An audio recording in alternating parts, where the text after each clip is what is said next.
పెళ్ళైనా పండగైనా వేడుక ఏదైనా పట్టు చీరల ప్రత్యేక వేదిక వారాహి సిల్క్స్. నమస్తే, నేను Keshav. Welcome to Suman TV.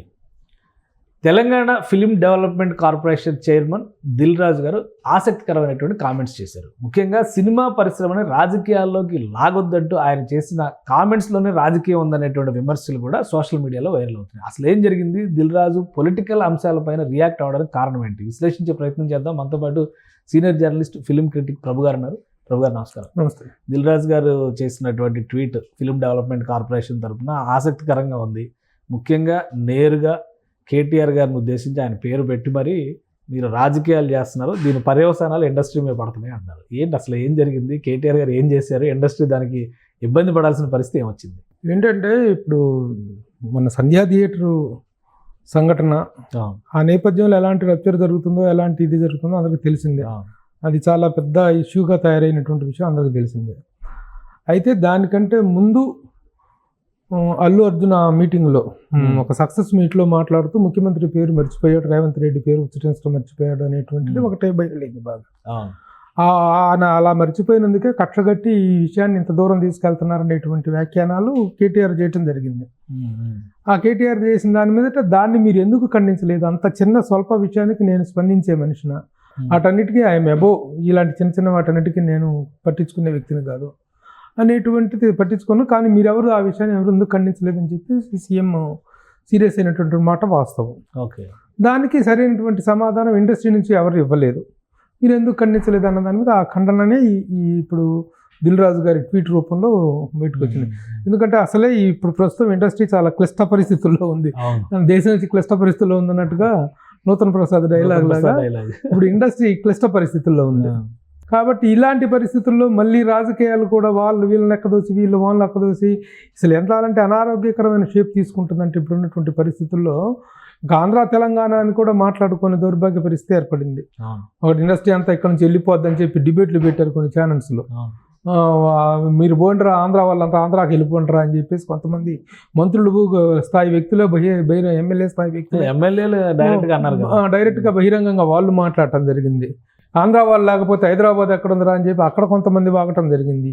ఈ వాదనలు, ఈ ప్రతివాదనలు అసందర్భమైనటువంటి వీటితోటి, ఈ రచ్చతోటి పరిస్థితి చేజాటిపోయి ఆ అనారోగ్యకరమైనటువంటి అంతటి ఉద్యమం జరిగి తెలంగాణ సాధన జరిగిన రోజున కూడాను ఎవరిని ఎవరు అనుకోకుండా ఆ ఉద్యమ భాష మాత్రం అంతవరకే పరిమితం చేసుకుని తర్వాత రాష్ట్రాలుగా విడిపోయినా అన్నదమ్ములుగా కలుసుందాం అనేటువంటి స్ఫూర్తి అయితే కొనసాగుతుంది. ఇలాంటి నేపథ్యంలో, ఇలాంటి చిన్న చిన్న విషయాల నేపథ్యంలో ఇలాంటి స్టేట్మెంట్ ఇచ్చుకోవటం అనేటువంటిది రాజకీయ నాయకుల బాధ్యత రాహిత్యం. కానీ ఒక విషయం ఇక్కడ, రేవంత్ రెడ్డి గారి రియాక్షన్, తర్వాత కేటీఆర్ గారి రియాక్షన్ ఇవన్నీ పక్కన పెడితే అల్లు అర్జున్ ఇన్సిడెంట్ జరిగిన వెంటనే రియాక్ట్ అయింది మరి కేటీఆర్ గారే.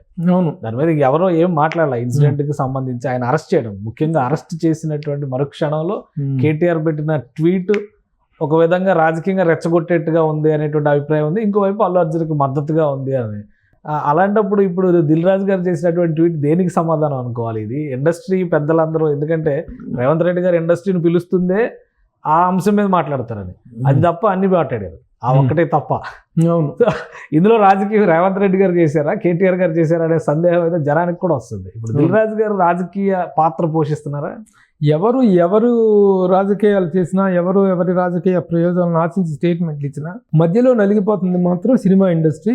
ఆ సినిమా ఇండస్ట్రీ అంటే ప్రస్తుతం సినిమా ఇండస్ట్రీకి సారథ్యం వహిస్తున్న దిల్ రాజు, FDC చైర్మన్ హోదాలో. నలిగిపోతుంది సినిమా ఇండస్ట్రీగా దిల్ రాజు గారే అనిపిస్తుంది. దిల్ రాజు ఆయన సినిమాలు ఉన్నాయి, ఆయన ఈ సమయంలో కేవలం ఆయన సినిమాలు ఉన్నాయి. ఇప్పుడు ఆయన పిలిచారు, ముఖ్యమంత్రి గారు పిలిచారు, కండిషన్ సప్లై అనేది ఓన్లీ ఇండస్ట్రీకి వర్తిస్తుంది. ఆ ఇండస్ట్రీకి ఆయన ఏం చేస్తున్నారో కూడా చెప్పాలి కదా. మేము గ్లోబల్ విజనరీ చేస్తున్నామని చెప్పంటే RRR సినిమా రేవంత్ రెడ్డి గారు చెప్తే తీయలేదుగా, బాహుబలి సినిమా రేవంత్ రెడ్డి గారు చెప్తే తీయలేదు. ఇప్పుడు పుష్ప కూడా ఇండస్ట్రీ చేసినటువంటి ప్రయత్నమే కదా. ఇండస్ట్రీకి, సినిమా రంగం, ఇండస్ట్రీకి ప్రభుత్వం ఏం చేస్తుంది?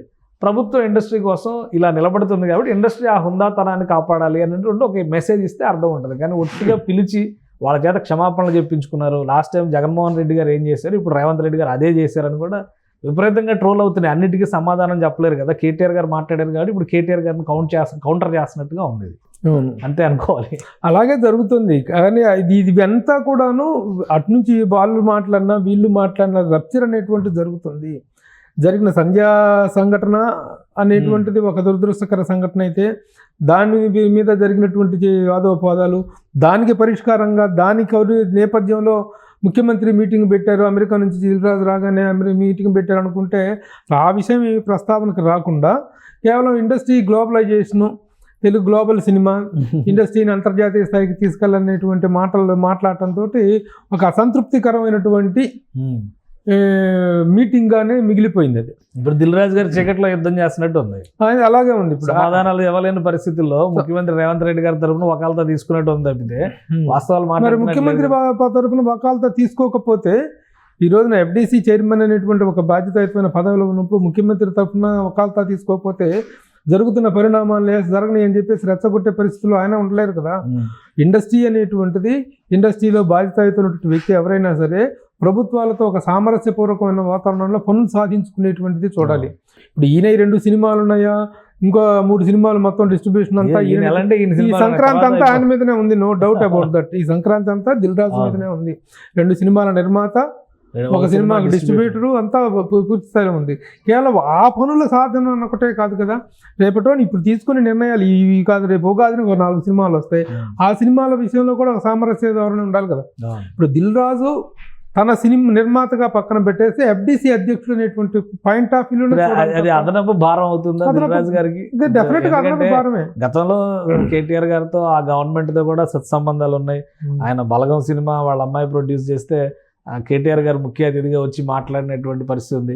ఇప్పుడు అవన్నీ పక్కన పెట్టి డైరెక్ట్ గా కేటీఆర్ గారిని టార్గెట్ చేసి ఈయన ట్వీట్ చేయడము, అంటే ఇది ఈయన ట్వీట్ చేసినట్టే చూడాలా. ఎఫ్డీసీ చైర్మన్ హోదాలో ఎఫ్డీసీ చైర్మన్ హోదాలో ఈ బాబు మేము మీద మా తిప్పలు మేము పడుతున్నాము, దయచేసి ఇలాంటి ట్వీట్లు ఇలాంటి రాజకీయ వ్యాఖ్యానాలు చేసి సినిమా ఇండస్ట్రీని మరీ ఇబ్బందికర పరిస్థితుల్లోకి నెట్టద్దు. ఇప్పుడు దిల్ రాజు అంటే దిల్ రాజు ఒక్కళ్ళే కదా, ఇప్పుడు Ram Charan cinema, Ram Charan point of వ్యూలో కూడాను ఒక రెస్పాన్సిబిలిటీ ఇది ఉంటుంది కదా. అలాగే హీరోలందరి తరఫున ఉంటుంది కదా, బాలకృష్ణ గారు ఉన్నారు, వెంకటేష్ గారు ఉన్నారు, వీళ్ళందరూ సినిమాలు సఫర్ అవుతుంది కదా. కేవలం దిల్ రాజు జేబు ఒక్కటిగా నింపుకోవటం కోసం, తన జేబు చిల్లి పడుకుంటూ ఉండటం కోసం కాదు. మొత్తం ఈ పర్టికులర్ సినిమా సంక్రాంతి వరకు ఆయన సినిమాలు అయితే కావచ్చు, తర్వాత కూడా ఇండస్ట్రీ ప్రయోజనాలను కాపాడుకొని ఒక సామరస్య ధోరణిలో వెళ్లాల్సిన బాధ్యత దిల్ రాజు గారి మీద ఉంది. కాబట్టి ఆ విషయాన్ని గమనించాలి. కేవలం తన స్వార్థం కోసమే చేసినటువంటి మాట కరెక్ట్ కాదు. అంటే ఇప్పుడు ఓవరాల్ గా సిచ్యుయేషన్ ఎట్లా ఉందంటే రాజకీయాలన్నీ ఉరిమి ఇండస్ట్రీ మీద ఉరిమురి మంగళం మీద పడ్డ సామెతగానే ఉంది ఇది.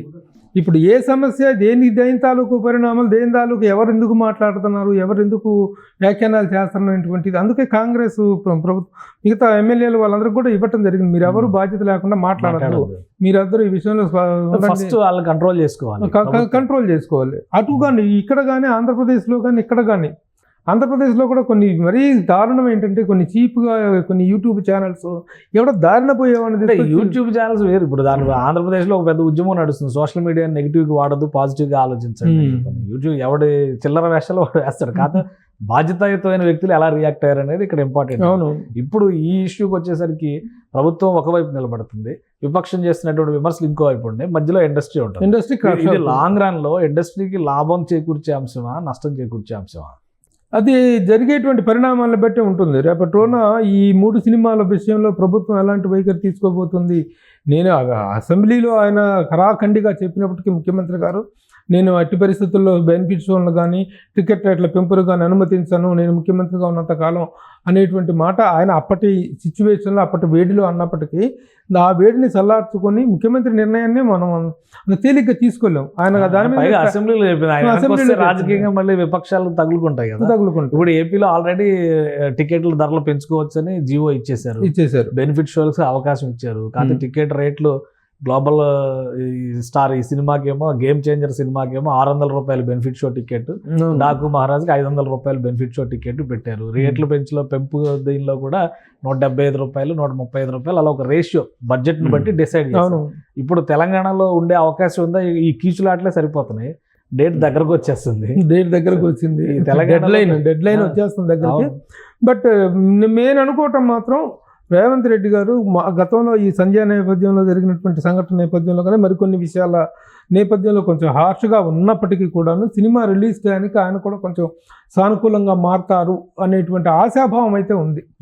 ఇది నా వల్ల కేవలం దిల్ రాజుని సాటిస్ఫై చేయడం కోసం ఆయన 3 సినిమాల గురించి మాత్రమే కాదు, ఇన్ లాంగ్ రన్ కూడాను సరే అప్పటి కోపంలో ఉన్నప్పటికీ ప్రస్తుతానికి కొంత కోపం తగ్గి కొంచెం ఇండస్ట్రీ వెల్ఫేర్ పాయింట్ ఆఫ్ వ్యూలో కొంత ఆలోచించుకొని ఆ సానుకూలమైనటువంటి ఈ స్పందన ఆయన దగ్గర నుంచి వస్తుందనేటువంటి ఆశాభావం ఉంది. దానికోసమే దిల్ రాజు గారు ఈ ఓపెన్ లెటర్ పంపించడం కానీ మధ్య మధ్యలో అర్థమైన వాళ్ళందరూ మాట్లాడదు, ఇష్టం వచ్చినట్లు మాట్లాడారు, మధ్య రిలీజ్ చేస్తారు అనుకోవాలా ఈ లెటర్, లేదంటే దిల్ రాజు గారు ఆయన అంతటా ఆయన నిర్ణయం తీసుకున్నారు?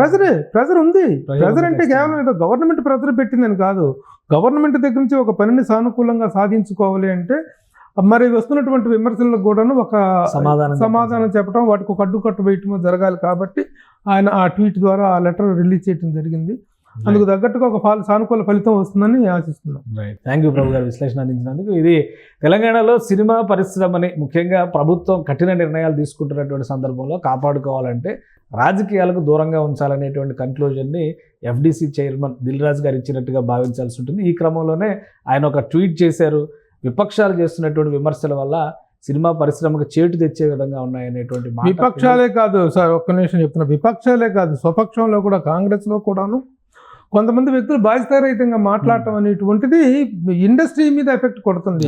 అంటే కాంగ్రెస్ వాళ్ళు మాట్లాడుతున్నారు, కాంగ్రెస్ నాయకత్వం చూసుకుంటది, కాంగ్రెస్ నాయకత్వం ఇచ్చింది బాబు. ఎవరు రేవంత్ రెడ్డి గారికి కేటీఆర్ గారు పేరు పెట్టి మరి ఆయన మెన్షన్ చేశారు కదా ఈ లేఖ. అవునవును. కాబట్టి విపక్షానికి ఒక వార్నింగ్ లా చూడడానికి ఎక్కువగా కనిపిస్తుంది. బట్ స్వపక్షం కూడా సంయమనం పాటించాల్సినటువంటి అవసరం అయితే ఉంది. రైట్. థ్యాంక్ యూ ప్రభు గారు. ఇది విశ్లేషణ. అలానే సినిమా రేట్లకి, టికెట్ల రేట్లకి సంబంధించి కూడా చర్చ చాలా దగ్గరకు వస్తున్నటువంటి పరిస్థితి. ఏపీలో ఆల్రెడీ డెసిషన్ తీసుకున్నారు. బెనిఫిట్ షోతో పాటు టికెట్ల ధరల పెంపుదలకు సంబంధించినటువంటి జీవో కూడా రిలీజ్ అయిపోయింది. ఇక తెలంగాణ పరిస్థితి ఏంటి? ప్రధానంగా సంక్రాంతి బరిలో ఉన్నటువంటి సినిమాల్లో భారీ బడ్జెట్ సినిమాలు ఉన్నాయి కాబట్టి తెలంగాణ ప్రభుత్వం కొంత సానుకూలంగా వ్యవహరించాలనేటువంటి విజ్ఞప్తి సినిమా పరిశ్రమ నుంచి మాత్రం వినిపిస్తుందని ప్రభు గారు విశ్లేషిస్తున్నారు. ఇది special discussion. Keep watching. Suman టీవీలో మీ పర్సనల్ అండ్ బిజినెస్ ప్రమోషన్స్ కోసం కింది నెంబర్కి కాంటాక్ట్ చేయండి.